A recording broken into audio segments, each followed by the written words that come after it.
canto que se llama Jesucristo Basta, lo canta un grupo que se llama Un Corazón, y en una de sus partes dice esto: mi castigo recibió y su herencia me entregó, Jesucristo basta. Y esa es una proclamación maravillosa. Quiere decir que Él es suficiente. Y eso, hermano, usted y yo debemos mantenerlo en nuestra vida y en nuestro corazón.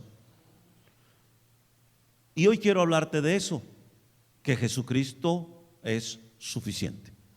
¿En qué sentido? Bueno, primero empecemos por entender el término suficiente. Suficiente es una palabra muy común en nuestro lenguaje y se define de la siguiente manera: lo adecuado para cubrir lo que se necesita, que existe o se da en cantidad adecuada sin sobrar para lo que se necesita. ¿Escuchó con atención eso? Voy a repetirlo: lo adecuado para cubrir lo que se necesita. Y número dos, que existe o se da en la cantidad adecuada sin sobrar, una vez más, para lo que se necesita. Y relacionado con esto tenemos también el término suficiente. Suficiente debemos entenderlo como el resultado de haber satisfecho una serie de requisitos para la resolución de un problema o para la ejecución de un determinado proceso. Los dos términos son importantes. Y esos dos términos nos dan una excelente idea de lo que quiero hablarte, que Jesucristo es suficiente. Porque esta verdad que está contenida en la palabra de Dios de una manera preciosa, es la verdad que nos sostiene, es una verdad que debe sostenernos en todo momento. Esto, hermano, al decir que Cristo es suficiente, que su sacrificio es suficiente, descarta inmediatamente cualquier posibilidad de agregarle o de restarle a su sacrificio en la cruz por nosotros. Lo que Él hizo en la cruz es suficiente, es adecuado, es pleno, no necesita nada más. Y por eso quiero que abras tu Biblia en Colosenses, la carta a los Colosenses, en el capítulo número 2. No sé si has leído esa carta, pero es sumamente interesante y vale la pena que la leas completa. Colosenses capítulo 2, ahorita te indico en dónde vamos a empezar a leer. El apóstol Pablo escribe esta carta a los creyentes que están en una ciudad que se llama Colosas, por eso son colosenses. Él está preso en Roma y los estudiosos dicen que esta carta debió haberse escrito aproximadamente en el año 60 después de Cristo, el mismo año en que se escriben las cartas a los Efesios y a Filemón. Colosas, incluso antes de la época de Pablo, fue un centro comercial muy importante. Es muy probable que haya sido Epafras, uno de los asistentes de Pablo, quien llevó el evangelio a ese lugar, según nos lo dice Colosenses 1:7 y Colosenses 4:12. Los miembros de la iglesia eran gentiles en su mayoría y obviamente había judíos. La mayoría de las iglesias en el Nuevo Testamento estaban compuestas principalmente por gentiles y un sector de judíos. Y esto tú lo vas a notar allí en la carta. Ahora, esta iglesia en Colosas estaba enfrentando una herejía impresionante, una herejía terrible. Estaba enfrentando una enseñanza contraria a lo que se debería de creer respecto a Jesucristo y respecto a los ángeles. Era, dice un escritor, una mezcla de legalismo judío con especulación filosófica griega y misticismo oriental. También había un sincretismo entre costumbres judías y algo de gnosticismo. Entonces todo eso estaba en la iglesia. ¿Qué estaban haciendo esas ideas en una congregación cristiana? Bueno, hermano, es la misma pregunta que algunos pastores nos hacemos en este tiempo. ¿Qué hacen ciertas ideas en la iglesia actual y que no son bíblicas? ¿Cómo se introdujeron? ¿Quién las trajo? ¿Cómo se infiltraron? ¿Por qué han llegado a ser parte de nuestra adoración a Dios cuando en realidad no tiene nada que ver con Dios? Hay gente que todavía cree cosas mágicas, ¿no? Como mi mamá que nos ve desde el cielo, siento la presencia de mi papá en la casa. No, hermano, esas son creencias mágicas. Los muertos muertos están, dice Eclesiastés, y nada saben. Y los que murieron en Cristo se están gozando. O sea, ellos no están aquí con nosotros, no nos acompañan aquí en lo absoluto. Y otras creencias interesantes, y las marco como interesantes, no verdaderas, que alguna gente cristiana tiene todavía. Uno de los rasgos característicos de la herejía que estaba en Colosas, en la iglesia, tenía que ver con los ángeles. Y era algo así como que ellos igualaban y hasta sustituían a Cristo por los ángeles. Si tú lees en el capítulo 2, en el versículo 18, dice lo siguiente: nadie os prive de vuestro premio, afectando humildad y culto a los ángeles, entremetiéndose en lo que no ha visto, vanamente hinchado por su propia mente carnal. Lo que el apóstol Pablo está diciendo es: ¿sabes qué? A ustedes les están estorbando en su adoración, afirmando que los ángeles tienen parte en nuestro culto, y dice el apóstol Pablo: ¿sabes qué? Quien sacó eso está hinchado en su mente carnal, es decir, equivocó el rumbo. Y sabes, amado hermano, eso venía porque ellos desconocían la centralidad y supremacía de Cristo como plenitud de la deidad y como cabeza de la iglesia. Lo que hacía esta herejía, hermano, es que colocaban a Cristo y a los ángeles en el mismo nivel de importancia. Incluso, hermano, veían a los ángeles como intercesores ante Dios. Y realmente, hermano, esto era grave. Porque si tú colocas a los ángeles y a Cristo en el mismo nivel, estás diciendo que Jesucristo no es suficiente. Si tú colocas a los ángeles como intermediarios, entonces Cristo no es suficiente. Por esa razón, hermano, no creemos tampoco en ídolos, no solo porque la idolatría sea pecado, simplemente Jesucristo no necesita más, Él es suficiente. Y entonces, hermano, uno empieza, y usted debe empezar a entender que si Él es suficiente, entonces es probable que yo tenga alguna creencia que me enseñaron en algún momento y que seguramente no tiene sentido a la luz de la suficiencia del sacrificio de Jesucristo. Así que, hermano, la situación en Colosas es grave. Y yo pienso, hermano, en lo increíble y lo impresionante que es lo que algunos creyentes pueden llegar a creer por no entender la suficiencia del sacrificio de Jesucristo. Por ejemplo, bueno, en este tiempo no es tanto los ángeles, ¿verdad? Nos queda claro que los ángeles no son intermediarios, ni pueden sustituir a Cristo, ni estar en el nivel de Cristo en lo absoluto. Aunque hubo algún tiempo en que despertó en algunas iglesias, en algunos creyentes, una pasión, una fascinación por los ángeles, algo extraño realmente, que hasta se soltaron dándole órdenes a los ángeles y cosas así. El apóstol Pablo se da la tarea de corregir esto, y yo quiero que note bien cómo lo va a corregir. No va a reprender espíritu de confusión, no va a reprender ningún espíritu, va a enseñarles la verdad. La mejor manera de corregir un error dentro de la iglesia no es reprendiendo un sinfín de espíritus, es proclamando lo que es la verdad contenida en la palabra del Señor. Y esto, hermano, es importante para nosotros porque es increíble lo que los creyentes pueden llegar a creer. Se oyó raro, ¿verdad? Increíble lo que los creyentes pueden llegar a creer cuando su fe no está cimentada en Cristo, cuando su fe no está puesta en la palabra de Dios. Terminamos creyendo cosas impresionantes. Por ejemplo, ya saben que cuando uno sale de vacaciones y va a uno de esos hoteles bonitos, todas las bebidas tienen un nombre. ¿Sí sabía?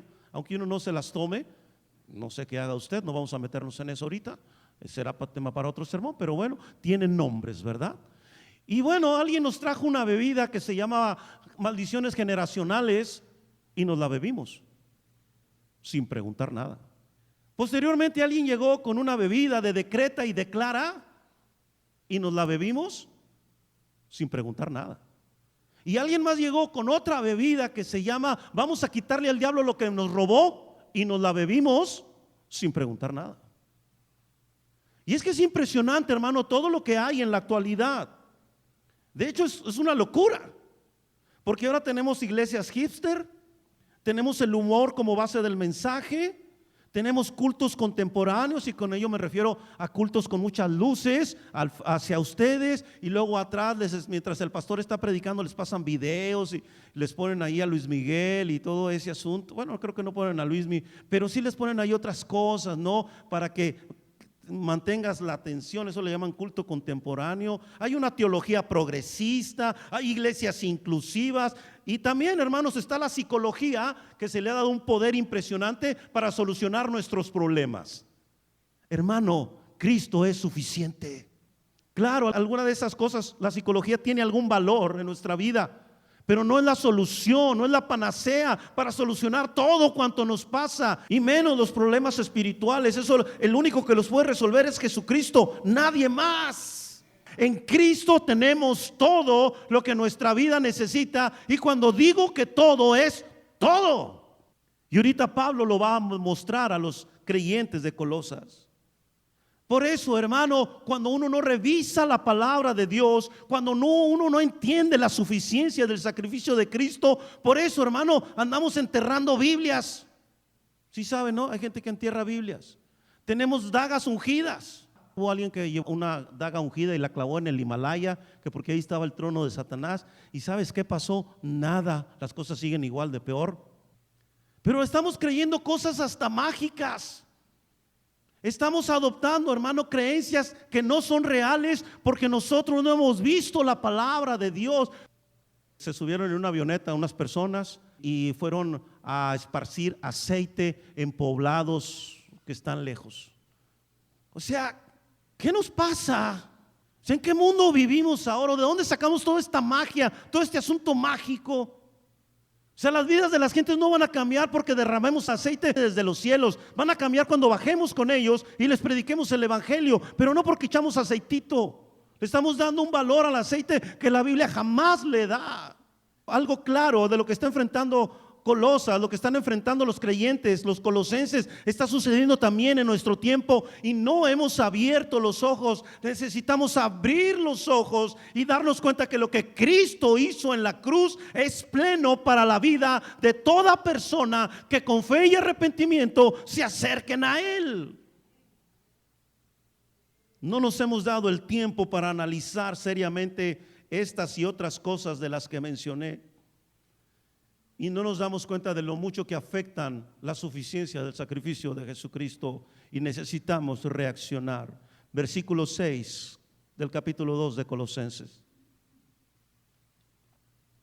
Por eso el apóstol Pablo construye un argumento de dos partes. La primera está en los versículos del 6 al 8, y posteriormente veremos de los versículos del 9 al 15.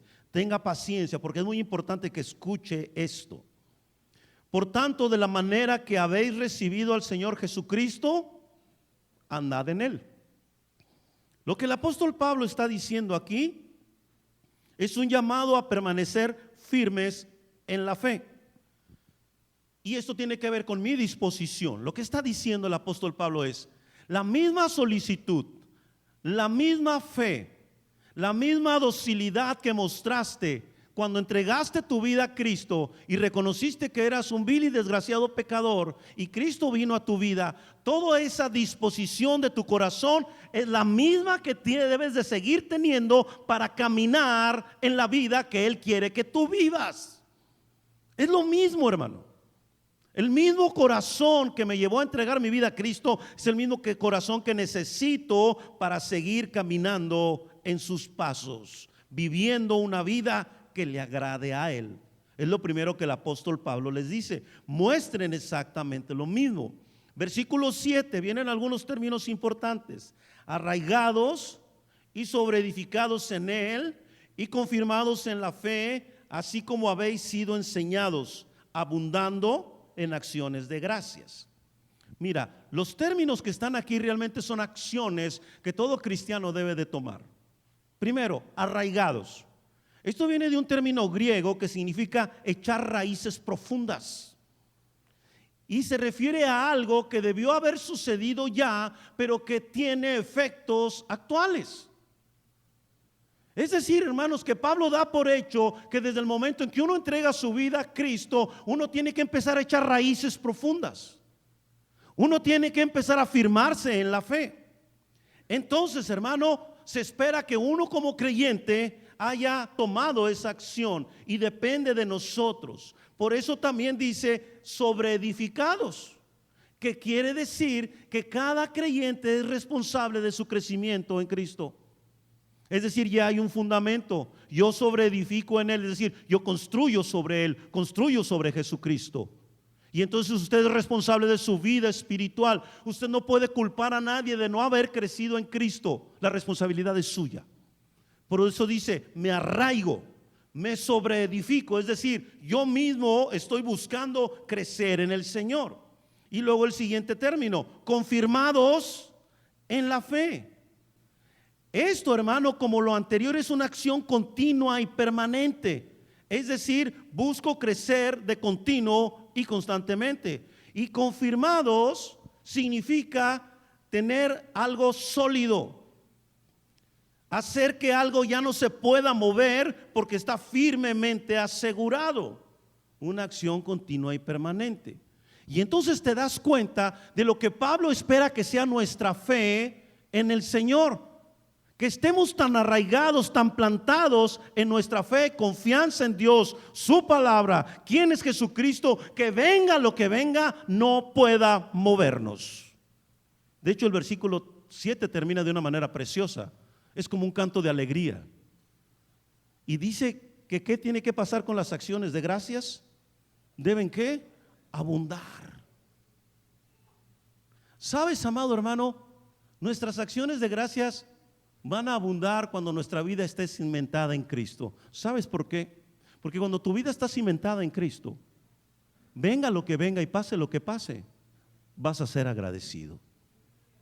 ¿Sabes qué, Señor? Gracias. Gracias por lo que venga. Porque entonces tu mirada no va a estar puesta en lo material y lo superfluo, sino en lo eterno, en Cristo. Nosotros nunca vamos a poder vivir una vida cristiana plena aquí. No digo feliz, digo plena, si Cristo no es el número uno o lo más importante en mi vida. Porque si no lo es, entonces el mundo lo va a hacer, es decir, las cosas materiales lo van a hacer. Pero cuando yo tengo mi mirada en lo eterno, pase lo que pase y venga lo que venga, yo sé que mi mirada está en lo eterno. Y no digo que uno diga no pasa nada, o que uno considere las cosas malas como poca cosa. No, son asuntos serios. Pero por eso soy extranjero y peregrino aquí, y por eso se espera que yo viva de una manera diferente, pensando que yo soy eterno, que un día estaré para siempre con Él. Es la única manera en que las cosas van a dejar de pesar aquí y ya no van a determinar tu vida, sino lo eterno. Y entonces cuando tú ves eso, hermano, entonces tú puedes decir, gracias, Señor. Tengo que pasar por ese valle, gracias, porque un día no volveré a pasar por ningún valle. Hoy estás enfermo, gracias, porque un día no volveré a estar enfermo. Hoy tienes deudas, gracias a Dios, porque un día no las vas a tener, pero págalas. Sí, digo, mientras llegue ese día hay que pagar. Pero entonces estás contemplando lo eterno, ya no ves aquí las cosas materiales. Y entonces, hermano, después de que Pablo establece esto, entonces él va a decirnos algo importante. Versículo 8, mirad que nadie os engañe por medio de filosofías y huecas sutilezas, según las tradiciones de los hombres, conforme a los rudimentos del mundo y no según Cristo. Esa es una advertencia. Cuando dice mirad, está diciendo pongan atención. Está diciendo pongan atención porque el peligro es real, la amenaza es verdadera.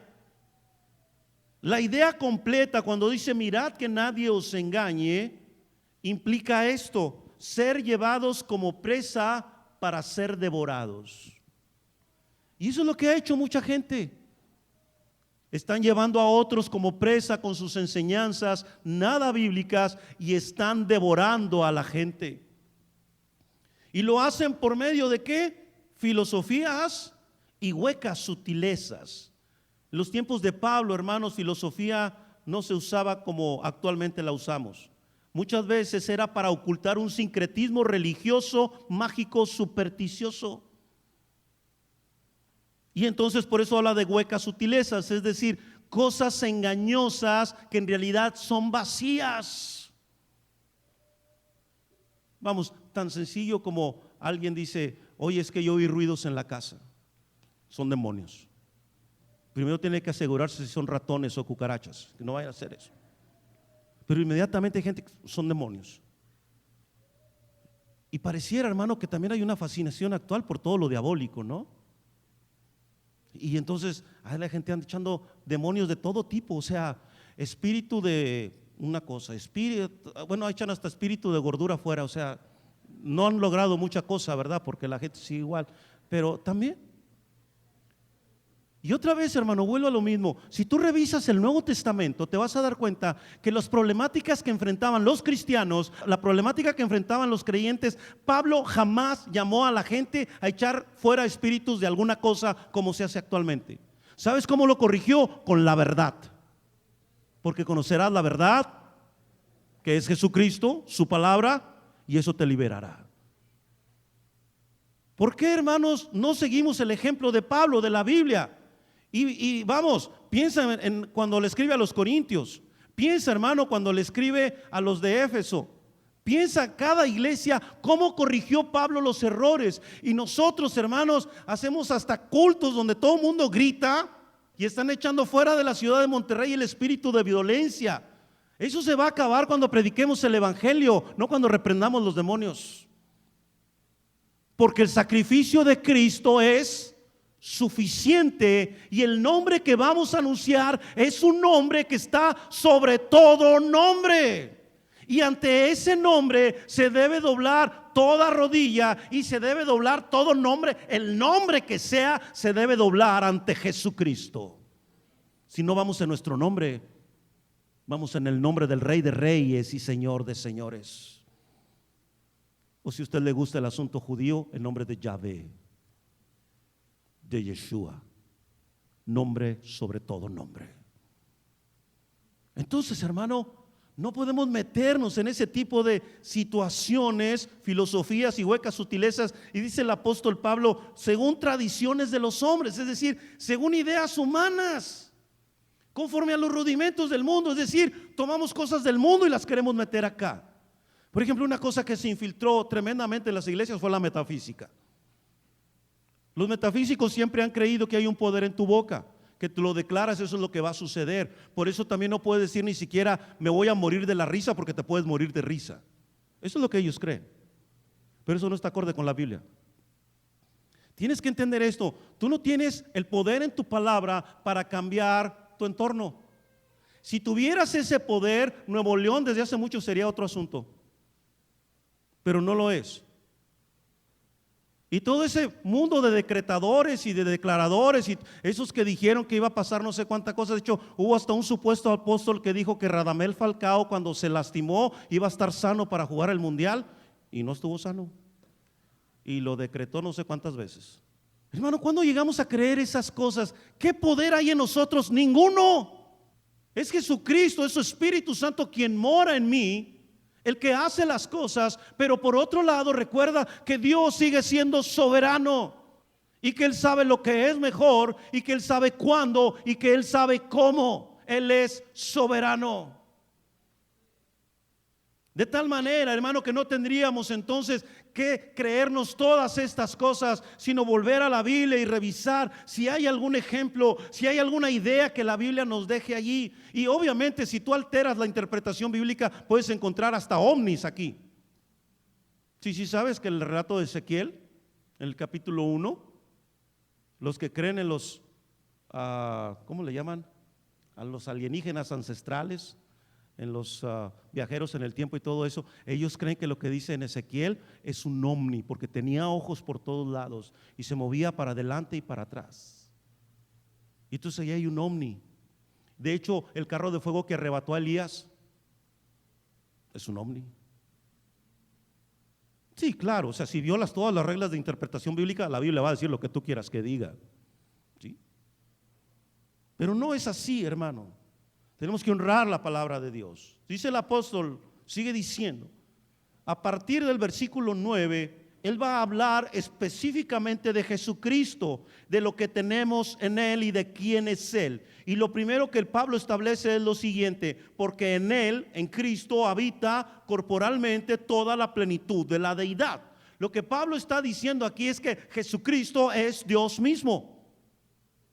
Es la Trinidad, Padre, Hijo y Espíritu Santo. Son tres, pero son uno. Lo que está diciendo es que la esencia plena de Dios está en su Hijo Jesucristo. No sé si alcances a comprender eso. Es una verdad que está contenida en la palabra. Es decir, hermano, que tanto el Padre como el Hijo y el Espíritu Santo son de la misma esencia. Son Dios, tres en uno. Son tres, pero son uno. Así es la Trinidad. Y es el misterio, es a veces la dificultad para entender lo que está allí, pero es una verdad contenida en la palabra de Dios.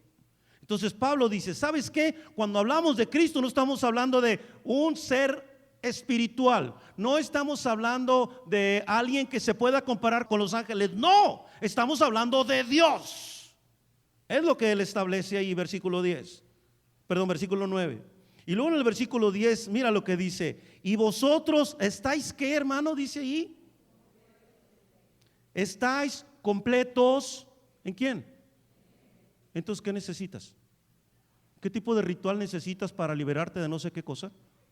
Si estoy completo en Él, entonces quiere decir que si estoy en Él lo tengo todo. No tengo que andar rompiendo no sé cuántas cosas y pactos y maldiciones y un chorro de cosas. No, eso se rompió y perdió su poder y su efectividad en el día en que usted entregó su vida a Jesucristo. Usted no tiene que hacer más, porque el sacrificio de Cristo es suficiente. No tenemos nada que agregarle. Lo que a usted le pese, aún, hermano, el poder del pecado fue roto, fue quebrantado en la cruz de Cristo, y ahorita lo vamos a leer. Por eso dice, estamos completos en Él, es decir, en Él nada me falta. Y mira lo que dice, que es la cabeza, es decir, que está por encima de todo principado y de toda potestad, y con ello es una referencia al diablo y a sus demonios. Y dice, entiendan que si Él es Dios, entonces Él está por encima de todo. ¿Qué andan buscando en los ángeles, por favor?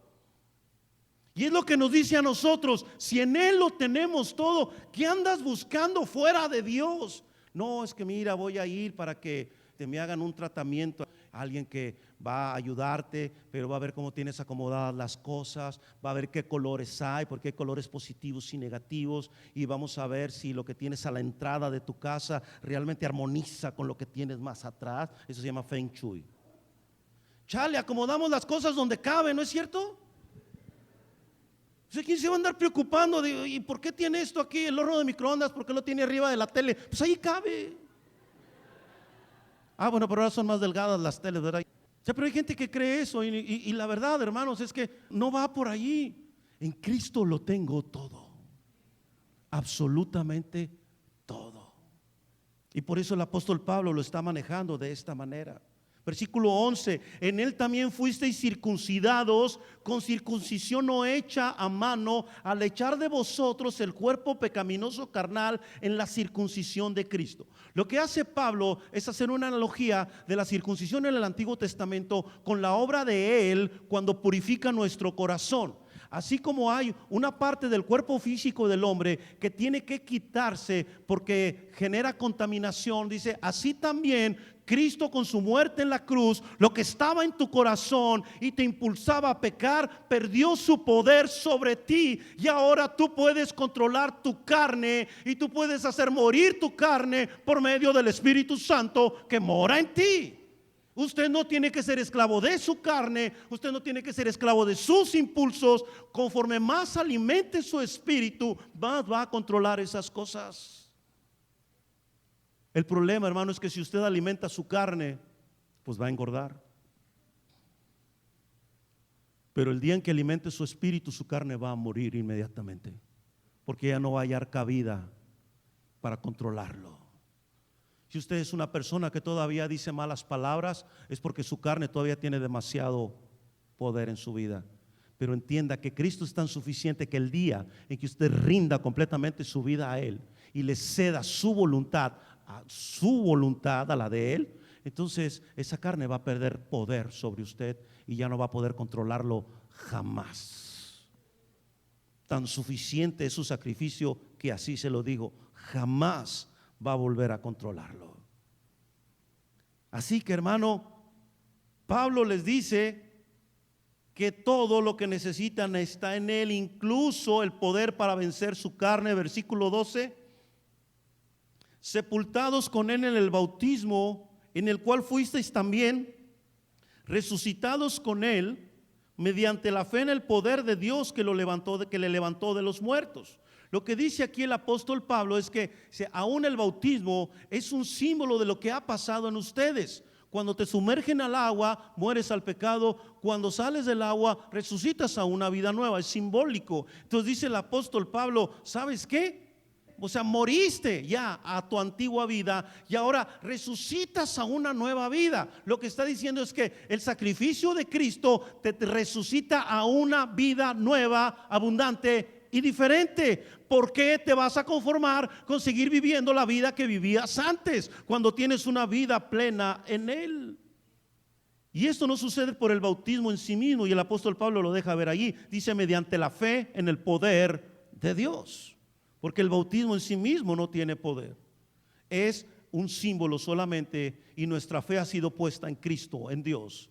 Versículo 13: y a vosotros, estando muertos en pecados y en la incircuncisión de vuestra carne, mire lo que dice ahí, os dio vida juntamente con Él, perdonándonos ¿qué? ¿Cuántos? Y todo es todo. Todo. Eso es una noticia maravillosa. No solamente me resucita con Él a una nueva vida, sino que me da una vida juntamente con Él, para poder estar cerca de Él. Dice, y esto sucedió cuando tú eras un pecador. Dice, estabas muertos en tus pecados, estabas en la incircuncisión de tu carne, es decir, vivías carnalmente. Y dice, allí Cristo con su muerte te da vida para que tengas algo, una vida junto a Él, y te perdonó todos tus feos pecados. Bueno, no hay pecados bonitos, ¿verdad? Todos tus pecados Él te perdonó. Entonces, hermano, vea cómo Pablo va llevando a los colosenses y les está diciendo, por favor no miren hacia allá, miren a Jesucristo. Versículo número 14. Es un pasaje precioso. Anulando el acta de los decretos que había contra nosotros, que nos era contraria, quitándola de en medio y clavándola en la cruz. Eso quiere decir que había algo que impedía que yo me acercara al Señor. Y dice el apóstol Pablo, lo que impedía era el acta. Había un dictamen en tu contra. Y para que entienda la idea, este es tomado de una práctica antigua en donde cuando alguien debía algo, se le hacía la lista de lo que debía y abajo venía su firma, aceptando que esa deuda era de él. Entonces, lo que dice el apóstol Pablo, el acta de los decretos en nuestra contra, que nos era contraria, era un listado de todos nuestros pecados, con la firma nuestra abajo, aceptando que todos esos pecados los cometimos, que sí son nuestros, que tenemos una deuda con Dios, por cierto, impagable la deuda. Y entonces dice el apóstol Pablo, lo que pasó en la cruz es que esa lista de pecados que tenía tu firma, ¿sabes qué hizo el Señor en la cruz del Calvario? La borró. En aquel tiempo la tinta no era permanente, por lo tanto lo que se escribía se podía borrar con una esponja. Y entonces haz de cuenta, hermano, que había un listado de tus pecados. Obviamente en una cosa más larga que esta, ¿no? Yo creo que se extendía hasta en medio, hasta allá. Y abajo tenía tu firma, decía Jonatán. Y decía, sí, él cometió todos estos pecados. Pero cuando vine a Cristo, volvimos a ver la lista y no hay nada. Señor, pero yo me acuerdo que yo hice esto. Sí, pero ya no está aquí. Señor, y es que yo dije, sí, pero no está aquí. Señor, es que el 8 de mayo de 1977 pero aquí no hay nada. Tu pecado está borrado.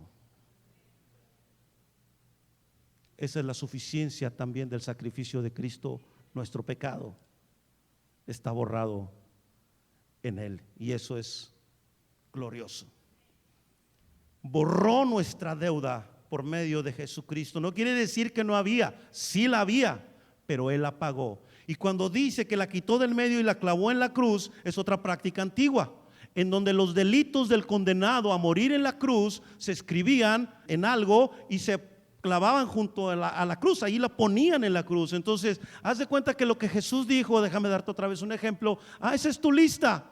Y Jesús dijo, pónganla en mi cruz, no en la de Él, pónganla en la mía. Yo voy a llevar los pecados, yo voy a pagar por los pecados de ese tipo, voy a pagar por los pecados de esa mujer, de ese chavo y de esa chava, para que su acta, su documento esté limpio, donde ya no haya nada que lo acuse, donde haya un documento que diga que él está perdonado por la sangre de Jesucristo. Así que Él anuló el acta, la hizo a un lado, la borró, hermano, la quitó de en medio por medio de su sacrificio. Y ahora, hermano, tú y yo podemos acceder al Señor libremente en una total relación maravillosa con Él. Versículo 15, hay algo más que sucede. Y despojando a los principados y a las potestades, los exhibió públicamente, triunfando sobre ellos en la cruz. Lo que está diciendo también aquí el apóstol Pablo es: no solo te perdonó, no solo rompió el poder del pecado sobre ti, no solo le quitó el poder a tu carne y ahora tú puedes ser libre. Lo que Cristo hizo en la cruz también es que derrotó al maligno y te hizo libre de su autoridad, y ahora Él no tiene más poder ni autoridad sobre ti porque Cristo mora en ti. Por eso dice allí, hermano, cuando dice despojó a los principados y a las potestades, está hablando, era una práctica antigua, tenemos que recurrir a esas imágenes para entender. Era cuando un general derrotaba al otro ejército con su ejército, les quitaban las armas, los despojaban de las armas y les quitaban su armadura. Entonces, hermano, ¿entiendes la imagen? Es un ejército y es un general con armas que ya no pueden hacerte daño a ti. ¿Estás escuchando por qué no temerle al diablo? No tienes por qué temerle.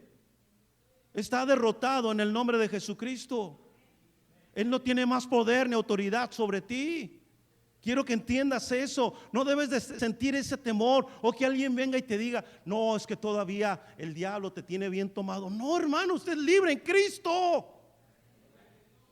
Por favor, no crea esas cosas, porque lo único que hacen es torturarnos, y entonces usted se limita a vivir una vida más o menos como creyente, cuando Dios tiene una vida plena para usted como su hijo, como su hija.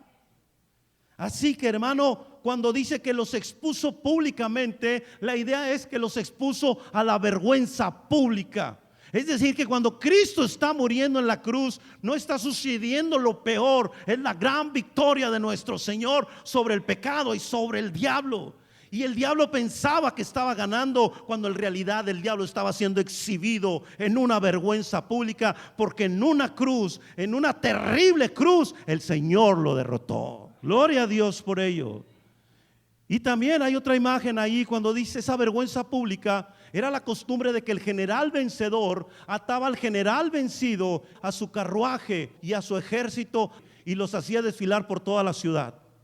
Y entonces él les decía: véanlo, está derrotado. Véanlo, no tienen que temerle más, no tienen que humillarse más ante Él.